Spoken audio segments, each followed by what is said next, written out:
بسم اللہ الرحمن الرحیم۔ السلام علیکم۔ یہ کتاب آپ کے لیے کاشان بصیرت کے یوٹیوب چینل کی جانب سے ریکارڈ کی جا رہی ہے۔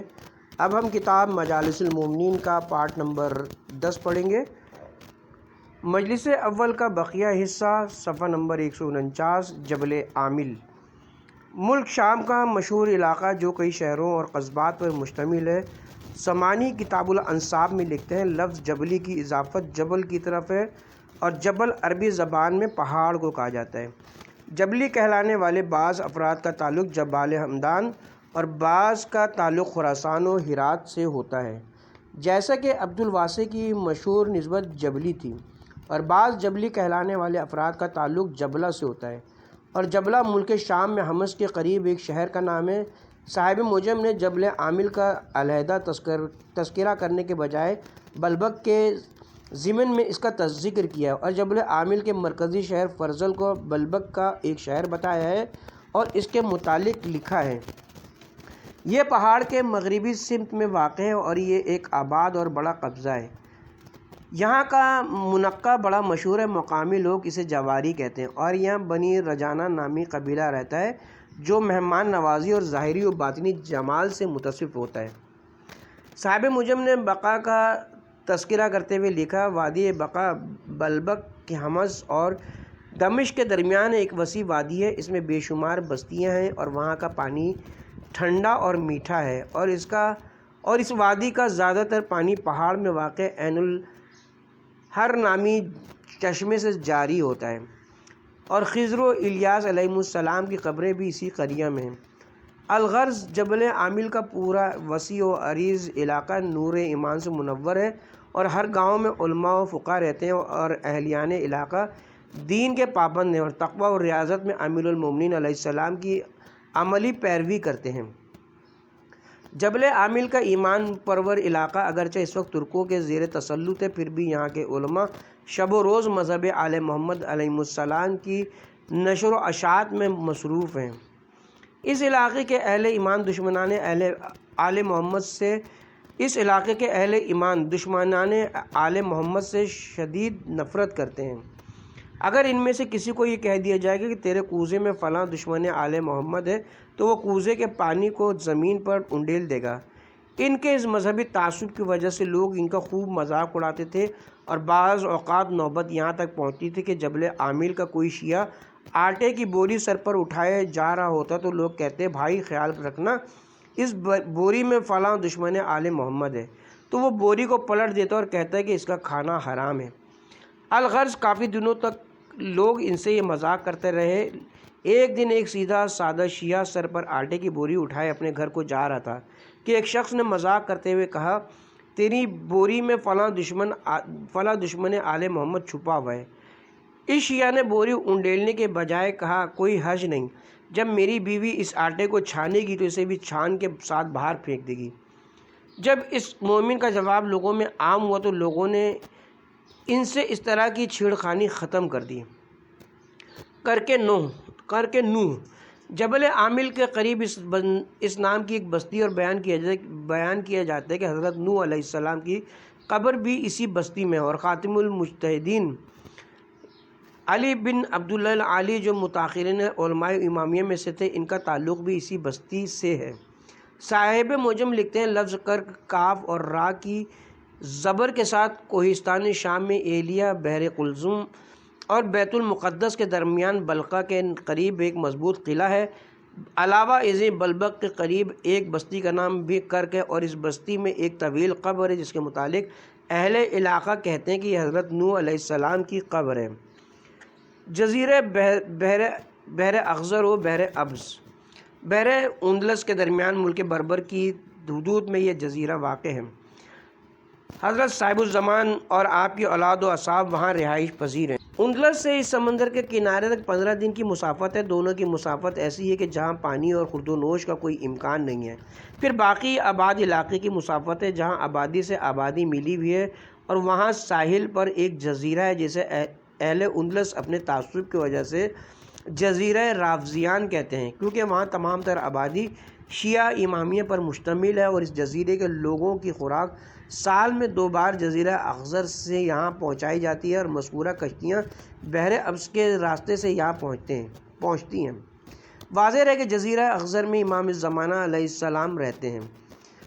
زمانہ سابق میں ایک شخص جس کا نام علی بن فاضل مازندرانی تھا، توفیق الہی سے وہاں پہنچے اور شیخ سعید شہید بن محمد مکی نے اپنی اسناد سے اس واقعے کو نقل کیا ہے اور اپنی امالی میں اس کا تذکرہ فرمایا۔ علاوہ ازیں سید اجل صدر علی قدر امیر شمس الدین محمد اسد اللہ شوستری نے بادشاہ کے لیے ایک رسالہ تالیف کیا تھا، جس میں انہوں نے امام زمانہ کی غیبت کی حکمت و مصلحت پر خوبصورت علمی بحث فرمائی اور منکرین غیبت کے تمام اعتراضات کا دندان شکن جواب دیا۔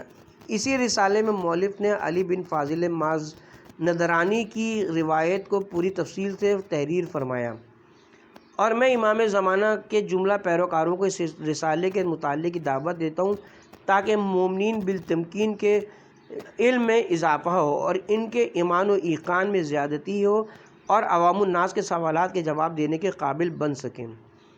بعض کتب معتبرہ میں خاکسار نے پڑھا تھا بنو عبد المومن جو کہ دیار مغرب میں رہتے ہیں اور انہیں علم جعفر کی اطلاع ہے، وہ سب کے سب شیعہ ہیں اور اس علاقے کے عوام الناس بھی مذہب امامیہ کے پیروکار ہیں۔ ہمدان ہا اور میم کی زبر کے ساتھ نزہۃ القلوب میں مرقوم ہے۔ ہمدان کا تعلق اقلیم چہارم سے ہے۔ جمشید پیشدادی نے اس شہر کی بنیاد رکھی اور شہر میں کلین نامی ایک قلعہ ہے، اور قلعے کے متعلق کہا جاتا ہے کہ اسے داراب بن داراب نے تعمیر کیا تھا۔ اس وقت وہ قلعہ ویران ہو چکا ہے، لیکن اس کے آثار کو دیکھ کر اندازہ کیا جا سکتا ہے کہ کسی زمانے میں یہ بڑا قلعہ ہوگا، کیونکہ اس کا احاطہ 12,000 کرم پر مشتمل ہے۔ یہاں کی ہوا سرد ہے اور شہر کا پانی کوہ ارون سے آتا ہے، اور خود شہر میں بھی بہت سے چشمے موجود ہیں۔ یہاں میوے انتہائی سستے مل جاتے ہیں اور یہاں کے لوگ مذہباً معتزلہ اور مشبہہ ہیں۔ شیخ اجل راوندی اپنی کتاب الخرائج میں لکھتے ہیں، ہمدان کے کچھ گھرانے شیعہ تھے اور وہ معجزات ائمہ دیکھ کر شیعہ بنے تھے۔ ہمدان کے اکابر محدثین میں سے جن کا اہل تشیع ہونا ہر قسم کے شک و شبہ سے بالا ہے، سید المطہرین امیر سید علی ہمدانی ہیں، جن کا تذکرہ کتاب حاضہ میں مجالس صوفیہ کے ضمن میں کیا جائے گا، اور ان کے علاوہ عین القضا ہمدانی بھی مذہب شیعہ کے پیروکار تھے، اور آج کل پورے ایران میں حکومت صفیہ و موسویہ کا راج ہے۔ تمام اہل ہمدان محبان آل محمد ہیں اور مذہب شیعہ سے متمسک ہیں۔ تبریز صاحب حبیب السیر لکھتے ہیں، تبریز شہر زبیدہ زوجہ ہارون رشید کی خواہش پر قائم کیا گیا۔ تھوڑے ہی عرصے کے بعد زلزلہ آیا اور پورا شہر تباہ ہو گیا۔ متوکل عباسی نے شہر کو اثر نو تعمیر کرایا۔ اس شہر میں عجیب سانحہ یہ رونما ہوا کہ ماہ صفر سن 334 ہجری کو ابو طاہر منجم شیرازی نے اہل تبریز کو خبردار کیا کہ آج رات تبریز میں قیامت خیز زلزلہ آئے گا، زلزلے کے نقصان سے بچنے کے لیے شہر کو چھوڑ دو۔ داروغہ شہر نے اس کی پیشگوئی کو قابل اعتنا نہ سمجھا اور رات ہوتے ہی اس نے شہر کے تمام دروازے بند کر دیے، اور اتفاق سے اس رات شدید زلزلہ آیا جس سے بے پناہ جانی و مالی نقصان ہوا، اور اس زلزلے کی تباہی کا اندازہ اس بات سے لگایا جا سکتا ہے کہ اس میں 40,000 افراد مکانوں میں دب کر ہلاک ہو گئے۔ تباہ کن زلزلے کے بعد حاکم آذربائیجان نے شہر کی تعمیر نو کا فیصلہ کیا۔ ابو طاہر منجم نے اس سے کہا کہ وہ شہر کی تعمیر نو قمر در عقرب کی گھڑی میں کرے۔ اگر اس گھڑی میں تعمیر نو کا آغاز ہوگا تو پھر یہ شہر زلزلے سے تباہ نہ ہوگا۔ حاکم نے منجم مذکور کے مشورے پر عمل کیا اور قمر در عقرب کی ساعت میں کام شروع کرایا۔ چنانچہ آج تک تبریز زلزلے سے محفوظ چلا آ رہا ہے۔ ہلاکو خان اور اس کی اولاد نے تبریز کو اپنا دارالحکومت قرار دیا اور وہاں کئی عالیشان عمارتیں تعمیر کی گئیں، اور مرحوم بادشاہ تبریز کے عہد میں یہ شہر رشک ارم تھا۔ تبریز میں باغات بہت زیادہ ہیں اور اس کے درخت جنت ارضی کا نمونہ پیش کرتے ہیں۔ سردیوں میں یہاں غضب کی سردی پڑتی ہے اور چند سال قبل برف باری اور شدت سرما کی وجہ سے لوگ پورے 3 مہینے گھروں میں مقید ہو کر بیٹھے رہے، کسی کو باہر آنے کا یارانہ نہ تھا۔ اہل تبریز موسم سرما شروع ہونے سے پہلے اپنی غذائی ضروریات اور ایندھن جمع کر لیتے ہیں اور یوں انہیں موسم سرما میں زیادہ مشقت نہیں اٹھانی پڑتی۔ اہل تبریز کی اکثریت افیونی ہے، اسی لیے جو شخص ان سے صبح سویرے گفتگو کرے گا اسے ان کے تلخ جواب کا سامنا کرنا پڑے گا، اور اگر ظہر کے بعد کوئی انہیں 1000 گالیاں بھی دے تو بھی وہ اخلاق و مروت سے اس کا جواب دیں گے۔ اسی لیے کسی شاعر نے اہل تبریز کی مذمت میں یہ قطعہ لکھا تھا: تبریزی کبھی کسی کا دوست نہیں ہو سکتا، سارا جہان مغز ہے اور تبریزی پوست ہیں۔ تم جس شخص کو دوستی میں سچا نہ پاؤ تو اس کے متعلق یہ فیصلہ کر لو کہ وہ تبریزی عادات کا مالک ہے۔ خواجہ حمام الدین تبریزی نے اس رباعی کے جواب میں قطعہ لکھا تھا: تبریز خود اچھا ہے اور تبریز کی ہر چیز اچھی ہے۔ تبریزی مغز جہاں ہیں، انہیں پوست نہ سمجھو، البتہ مخالفین کی طبیعت کے موافق نہیں ہیں، کیونکہ کبھی کوئی فرشتہ شیاطین کا دوست نہیں ہو سکتا۔ ہم سمجھتے ہیں کہ مذکورہ بالا دونوں رباعیوں میں افراد و تفرید سے کام لیا گیا ہے۔ تبریز بھی باقی شہروں جیسا ایک شہر ہے۔ اہل تبریز کو نہ تو فرشتہ کہا جا سکتا ہے اور نہ ہی انہیں شیطان قرار دیا جا سکتا ہے۔ امیر غیاث الدین منصور شیرازی نے اہل تبریز کی تعریف کی ہے۔ وہ لکھتے ہیں: آذربائیجان کے لوگ شکل و صورت اور اخلاق میں باقی تمام لوگوں سے بہتر ہیں اور شہر تبریز ایک دل پسند شہر ہے۔ اس میں وہ سب کچھ موجود ہے جس کی انسان خواہش کر سکتا ہے اور جو آنکھوں کو بھلا معلوم ہوتا ہے۔ زبان اس شہر کی توصیف سے قاصر ہے۔ کتاب معجم البدان میں اہل تبریز کے مذہب کا کوئی تذکرہ موجود نہیں ہے، البتہ میں نے ایک دوسری کتاب میں پڑھا ہے۔ قطب الدین سید حیدر تونی جب سے تبریز تشریف لائے تو اہل تبریز کی اکثریت ان کی مسلک عقیدت میں پروئی گئی اور انہوں نے سید مذکور کی تبلیغ سے مذہب حقہ امامیت اختیار کر لیا۔ آپ کا طریقہ یہ تھا کہ جب بھی کوئی شخص ان کا مرید بنتا تو وہ دشمنان آل محمد پر اسے لعنت کرنے کا حکم دیتے تھے، اور آپ کی رحلت کے بعد بھی آپ کے خانوادہ کا یہی دستور رہا۔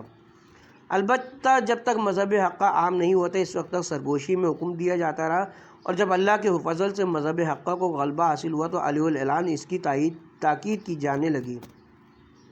البتہ آج بھی تبریز کے چند خاندان اپنے آپ کو سید نعمت اللہ کا مرید کہتے ہیں، اور ان کا خیال ہے کہ ان کے مرشد مذہب شافعی کے پیروکار تھے، اسی لیے وہ بھی مذہب شافعی پر کاربند ہیں۔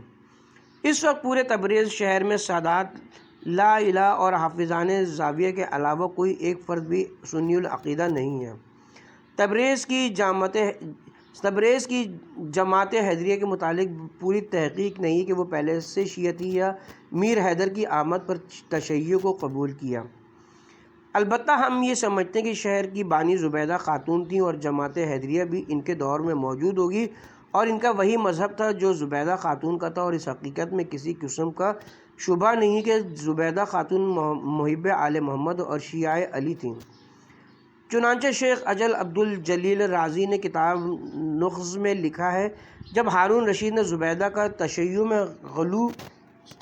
میں غلو ملاحظہ کیا تو اس نے زبیدہ کو طلاق دینے کا ارادہ کیا اور کہا کہ میں اس کی طلاق کے لیے صرف 2 الفاظ کو کام میں لاؤں گا۔ چنانچہ اس نے ایک کاغذ پر زبیدہ کے نام صرف یہ 2 لفظ لکھے: تو جو کچھ تھی سو تھی، لیکن اب تجھے کاٹ دیا گیا۔ جو زبیدہ نے ہارون کی تحریر پڑھی تو اس نے کاغذ کی پشت پر صرف یہ 4 حرف تحریر کیے: ہم جو کچھ تھے اس پر ہم نے اللہ کی حمد کی، اور اگر ہم کاٹے گئے تو ہمیں پشیمانی نہیں ہوئی۔ جماعت حیدریہ کے متعلق دوسرا گمان بھی قرین قیاس ہے، کیونکہ تبریز کی تعمیر نو متوکل عباسی نے کرائی تھی اور وہ مشہور دشمن اہل بیت تھا۔ اگر اس کے دور میں جماعت حیدریہ کا وجود ہوتا تو وہ اس شہر کو دوبارہ کبھی آباد کرنے کا حکم جاری نہ کرتا۔ شہر قم ایک باعظمت اور ایمان پرور شہر ہے، اور یہ روز ازل سے ان شہروں میں سے ایک ہے جنہیں ہمیشہ سے دارالمومنین ہونے کا شرف حاصل رہا۔ اس شہر میں ہزاروں علماء و مجتہدین نے جنم لیا اور کسی شخص کا قم سے منسوب ہونا ہی اس کی شیعت کی مضبوط دلیل سمجھی جاتی ہے۔ مجموع بلدان اور دیگر کتب تاریخ کے مطالعے سے معلوم ہوتا ہے کہ شہر قم اسلامی دور میں بنایا گیا اور اہلیان قم ہمیشہ تشیع سے مربوط رہے ہیں۔ سن 83 ہجری میں دور عبد الملک بن مروان میں یہ شہر اتفاقاً وجود میں آیا، اور اس کا سبب یہ ہوا کہ عبد الرحمن بن محمد بن اشعث بن قیس حجاج بن یوسف کی طرف سے سیستان کا گورنر تھا، اور اس نے حجاج کے خلاف بغاوت کر دی۔ اس وقت اس کے لشکر میں 17 افراد ایسے بھی تھے جن کا تعلق علماء عراق سے تھا۔ حجاج نے بغاوت کو فروغ کرنے کے لیے فوج روانہ کی۔ عبد الرحمن بن محمد بن اشعث کو شکست فاش ہوئی اور عبد الرحمن کی جماعت قم کے علاقے میں آ گئی۔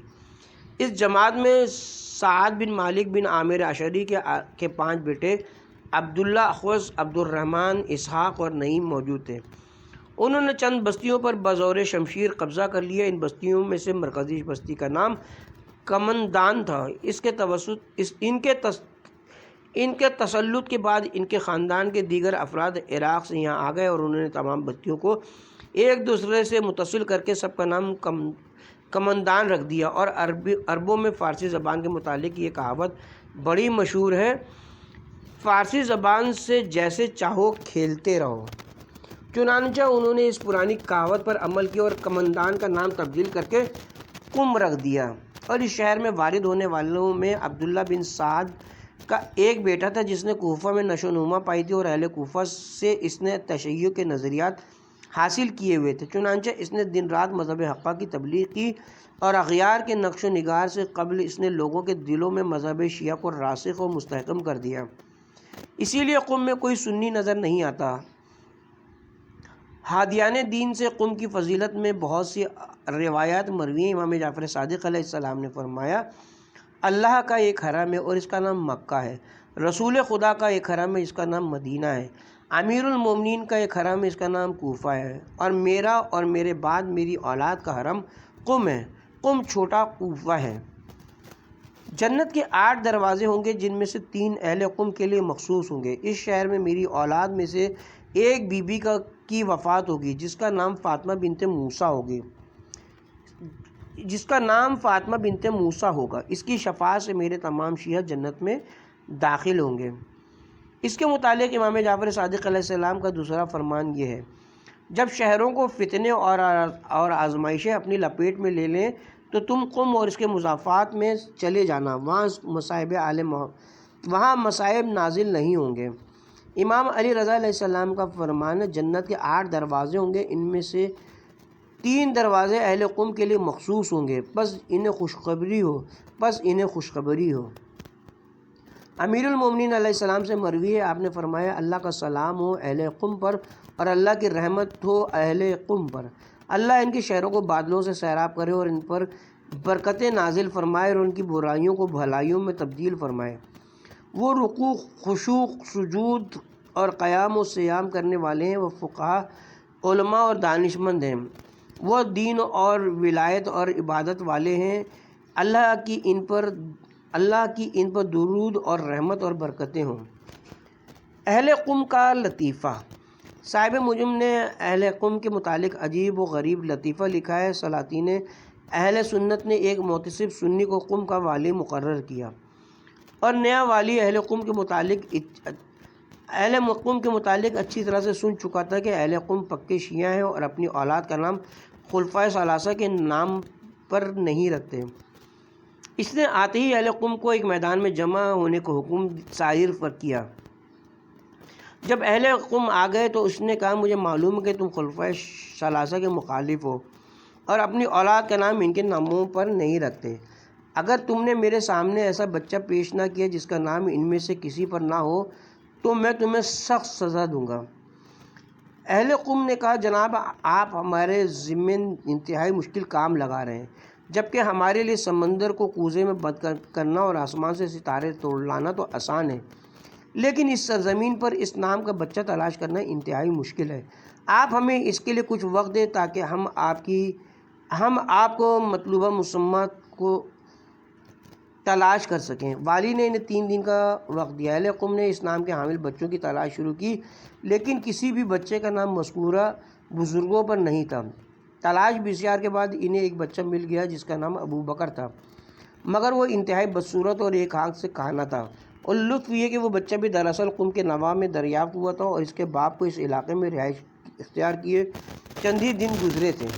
بہرحال اہل قم نے اس بچے کو غنیمت جانا اور اسے نئے والی کے پاس لے گیا اور اس سے کہا، جناب ہم نے آپ کا مطلوبہ نام کا بچہ تلاش کر لیا، اسے دیکھیں، اس کا نام ابو بکر ہے۔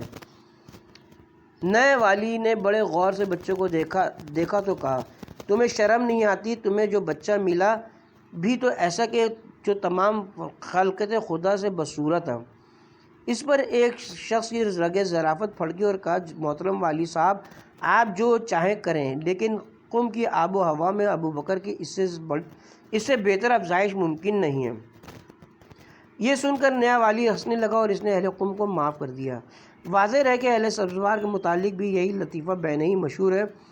چنانچہ حضرت جلال الدین رومی نے اپنی مثنوی میں اس طرف اشارہ کرتے ہوئے فرمایا، یہ جہان کج مدار سبزوار کی طرح ہے اور ہم اس میں ابو بکر کی طرح ذلیل و خوار ہیں۔ ابن کثیر شامی نے اپنی تاریخ میں لکھا ہے، سن 345 ہجری میں اہل اصفہان اور اہل قم میں بڑا تنازع ہوا، اور اس کا سبب یہ تھا کہ قم کے تاجر مال تجارت لے کر اصفہان گئے اور انہوں نے وہاں کے صحابہ کے حق میں گستاخی کی، جس کی وجہ سے اہل اصفہان مشتعل ہو گئے اور انہوں نے بہت سے تاجروں کو قتل کر دیا اور ان کا مال و اسباب لوٹ لیا۔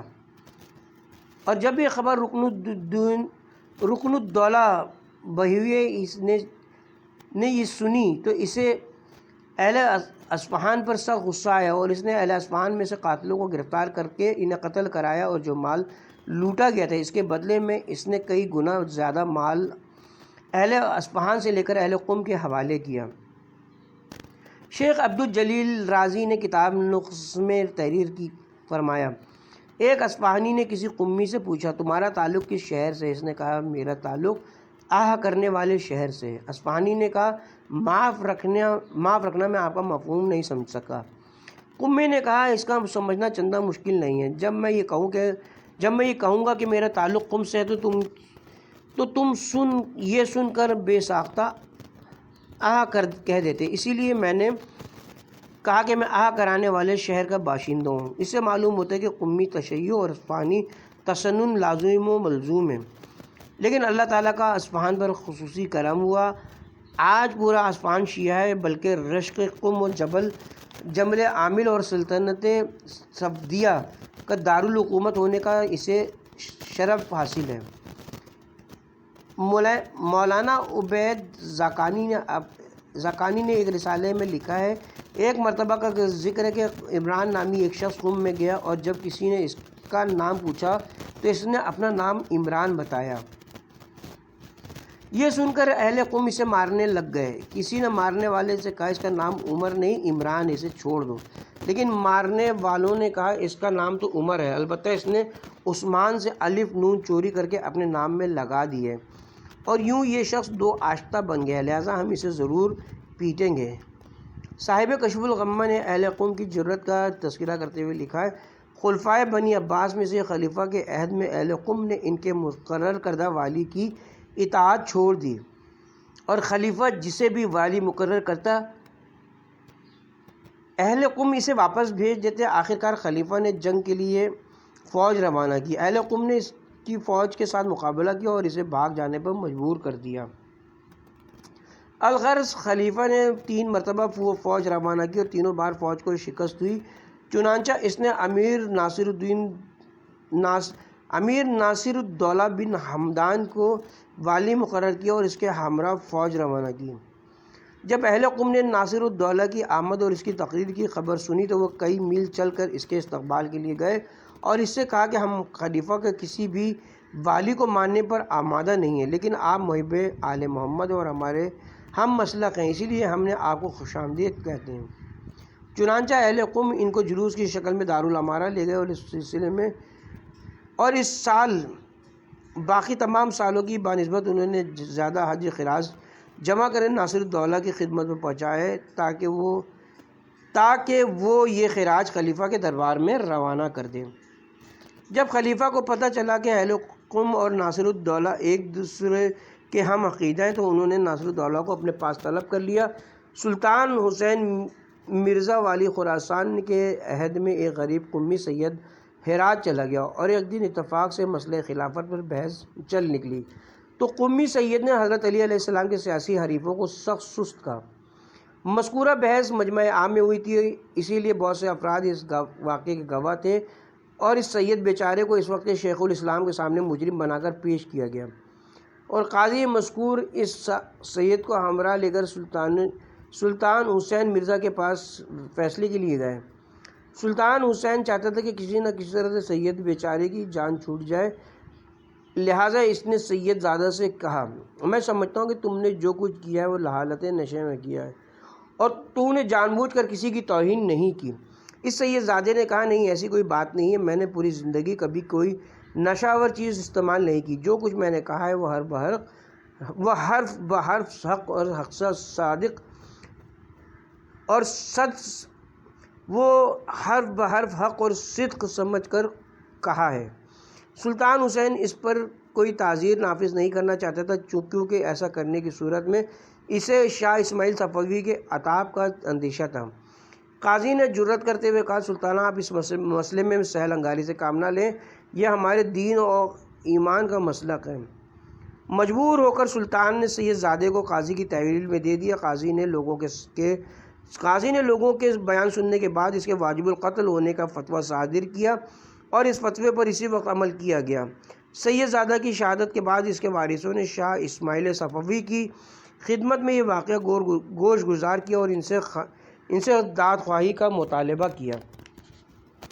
شاہ اسماعیل صفوی نے انہیں تسلی دیتے ہوئے ایک عہد نامہ تحریر کر کے دیا کہ جب بھی ہرات پر میرا قبضہ ہوگا میں مذکورہ قاضی کو قصاص کے لیے تمہارے سپرد کروں گا۔ چند دنوں کے بعد سلطان حسین مرزا کی وفات ہو گئی اور اس کی جگہ شبیق خان والی خراسان منتخب ہوا۔ شاہ اسماعیل صفوی نے حملہ کر دیا۔ چند دنوں کے بعد انہوں نے ہرات کو فتح کر لیا اور بادشاہ کے فوجیوں نے اس قاضی کو گرفتار کر کے شاہ صفوی کی خدمت میں پیش کیا۔ بادشاہ کو اپنا تحریری عہد یاد تھا، اس نے مقتول کے وارثوں کو طلب کیا اور اتفاق سے مقتول سید زادہ کے وارث بھی موجود تھے۔ چنانچہ شاہ اسماعیل صفوی رحمۃ اللہ علیہ نے اس قاضی کو ان کی تحویل میں دے دیا اور انہوں نے ہرات کے چوک بازار میں اس قاضی کو سنسار کرنے کا حکم دیا اور اس کی لاش کو جلا کر خاکستر کر دیا۔ کاشان صاحب موجم البدان لکھتے ہیں، کاشان اسپان اور قم کے درقریب ایک شہر ہے، وہاں پلیٹیں اور برتنوں کی کاشی کاری کا عمدہ کام ہوتا ہے اور یہاں کے رہنے والے سب کے سب شیعہ امامیہ اور اپنے مذہب کی سختی سے پابندی کرتے ہیں۔ سمانی نے کتاب الانصاب میں لکھا ہے کہ کاشان قم کے قریب ایک شہر ہے اور کاشان سے اسپہان 90 کلومیٹر ہے۔ میں شہر میں گیا اور میں نے وہاں چند دن رہائش اختیار کی تھی اور اہل شہر شیعہ ہیں اور ان میں علماء و فضلاء بکثرت موجود ہیں۔ میں نے وہاں کے قاضی سید عبد الرضا فضل الدین بن علی العلوی الحسینی الکاشانی سے ملاقات کی اور ان سے کچھ حدیثیں سن کر نقل بھی کی اور میں نے ان کے چند اشعار بھی لکھے اور جب میں ان کی ملاقات کے لیے گیا تو ان کے دروازے کے ساتھ بنے ہوئے چبوترے پر بیٹھ گیا۔ جیسے ہی وہ باہر آئے اور دروازہ کھولا تو میں نے دیکھا کہ ان کے گھر میں آیت تطہیر جعلی حروف میں لکھی ہوئی تھی۔ شیخ عبد الجلیل رازی قزوینی نے کتاب نغز میں لکھا ہے کہ اللہ کے فضل و کرم سے کاشان مشہور اور پربرکت شہر ہے اور نور شریعت اور عالیشان مساجد اور مدارس سے آراستہ ہے۔ اس کے مشہور مدارس میں مدرسہ صفیہ، مدرسہ مجدیہ، مدرسہ شرفیہ اور مدرسہ عزیزیہ اپنی مثال آپ ہیں۔ تشنگان علم دور دور سے یہاں آتے ہیں اور یہاں سے فیضیاب ہو کر اپنے اپنے علاقوں کو چلے جاتے ہیں۔ مذکورہ مدارس کے لیے اوقات موجود ہے اور امام ضیاء الدین ابو الرضا فضل اللہ بن علی الحسینی جیسی شخصیات ان مدارس کی سرپرستی کرتی ہیں اور اور امہ مساجد اور قضائے فقہ اور موزنین ہمیشہ مباحثہ و مناظرہ اور ذکر و فکر میں ڈوبے ہوئے نظر آتے ہیں۔ یہاں امام زادہ علی بن محمد باقر علیہ السلام کا عظیم الشان روضہ موجود ہے، علاوہ ازیں دیگر آثار موجود ہیں جن سے اہل کاشان کے ایمان اور اطاعت کا پتہ چلتا ہے۔ آبا صاحب معجم کہتے ہیں، ابن سعید نے حافظ ابو بکر بن موسیٰ مردویہ سے نقل کیا کہ آبا اصفہان کے نواح میں واقع ہے۔ بعض لوگوں کا خیال ہے کہ آبا سعدہ کے قریب ایک بستی ہے اور جریر بن عبد الحمید ساکن شہری کا اصل وطن آبا تھا۔ آبا دراصل ساوا کے قریب ہی ایک گاؤں کا نام ہے۔ اصفہان کے نواح میں اس نام کا کوئی قبضہ اور گاؤں موجود نہیں ہے۔ عوام الناس سے شہر کو احوا کہتے ہیں۔ یہاں کے رہنے والے شیعہ مسلک سے وابستہ ہیں، جبکہ اہل سا وہ سنی ہیں، اور آبا و سادہ والے ہمیشہ مذہب کی وجہ سے باہم دست و گریبان رہتے ہیں۔ کسی سنی شاعر نے اہل آبا کی مذمت میں ایک قطعہ لکھا تھا۔ ایک پوچھنے والی نے مجھ سے پوچھا، کیا تو اہل آبا سے بغض رکھتا ہے جبکہ وہ شاعر اور مؤلف ہے؟ میں نے کہا، مجھ سے ہٹ جاؤ، مجھ جیسا شخص صحابہ کے تمام دشمنوں سے دشمنی رکھتا ہے۔ صاحب معجم نے ساوا کے ضمن میں لکھا ہے، ساوا کے قریب ایک گاؤں ہے جسے آوا کہا جاتا ہے اور وہاں کے رہنے والے شیعہ امامیہ ہیں۔ ان دونوں شہروں میں 2 فرسخ کا فاصلہ ہے اور دونوں شہروں میں مذہبی تنازعات ان کا معمول ہیں۔ مذکورہ دونوں شہر 617 ہجری میں تک آباد تھے۔ پھر اس سال تاتاری لشکر نے دونوں شہروں کو تباہ و برباد کر کے رکھ دیا تھا۔ شیخ اجل عبد الجلیل رازی نے کتاب نقص میں تحریر کیا، آبا اگرچہ ایک چھوٹا سا شہر ہے لیکن شعار اسلامی اور مصطفی شہرت اور متضوی سنت کا ایک گہوارہ ہے، اور مساجد میں ہمیشہ جمعہ و جماعت قائم ہوتی ہے اور عیدین و غدیر و عاشورہ کے اجتماعات دیدنی ہوتے ہیں۔ یہاں 2 مدرسے ہیں، ایک کا نام عز الملکی اور دوسرے کا نام عرب شاہی ہے۔ مذکورہ مدارس بالترتیب سید ابو عبداللہ اور سید ابو الفتح حسینی کی زیر سرپرستی علوم آل محمد کی نشر و اشاعت میں مصروف ہے۔ اس شہر میں امام موسی کاظم علیہ السلام کی اولاد میں سے امام زادہ عبداللہ، موسیٰ، فضل اور سلمان کے مزارات ہیں۔ اس شہر کی فضیلت کے لیے آن حضرت صلی اللہ علیہ وسلم سے ایک حدیث منقول ہے۔ آپ نے فرمایا، میں شب معراج میں سفید اور کافوری سرزمین کے پاس سے گزرا، میں نے وہاں عمدہ خوشبو محسوس کی۔ میں نے جبرائیل سے پوچھا، یہ کون سی جگہ ہے؟ جبرائیل نے بتایا، اسے آبا کہتے ہیں۔ اللہ تعالیٰ نے آپ کی رسالت اور آپ کی ذریت کی ولایت کو اس کے سامنے پیش کیا تھا، اس نے قبول کیا۔ اللہ تعالیٰ اس سرزمین پر ایسے افراد پیدا کرے گا جو آپ سے اور آپ کی ذریت سے محبت کریں گے۔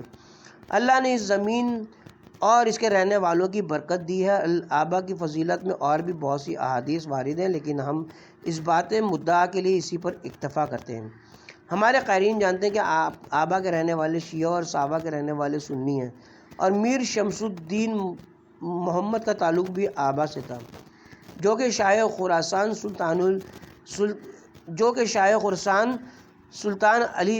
سلطان علی کے مقرب خاص تھے، اور ان کی فرمائش پر شہید اول اعلیٰ مقامہ نے اپنی شورۂ وفا کتاب لمحہ و مشکیہ تالیف فرمائی تھی۔